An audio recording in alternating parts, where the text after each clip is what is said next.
ইতিহাসের সড়ক বেয়ে মানুষের চিরকাল যাওয়া আসা, প্রবাহমান জীবনস্রোত এমনি করে বয়ে চলে কাল থেকে কালান্তরে। সেই ইতিহাসের ধূসর পথে সীমান্ত শহর মেহেরপুরের কোল ঘেঁষে দাঁড়িয়ে আছে ভাটপাড়া নীলকুঠি। কাজলা নদীর তীরে নির্মিত এই স্থাপনাটি শুধু ইটপাথরের দেয়াল নয়, এ যেন নীল চাষের অভিশপ্ত অধ্যায়ের নীরব সাক্ষী।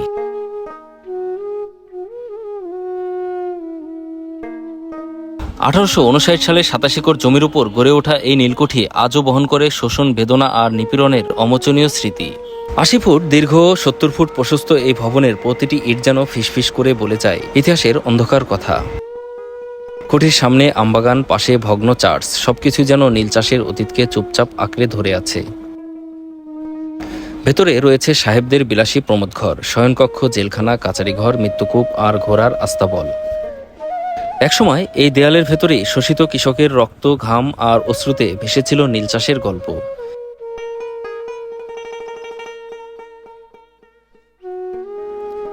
লোকমুখে প্রচলিত আছে গভীর রাতে আজও ভেসে আসে নর্তকীদের নূপুরের শব্দ। আর্তনাদ শোনা যায় সেই চাষিদের, যাদের জীবন নীলের অভিশাপে নিঃশেষ হয়ে গিয়েছিল।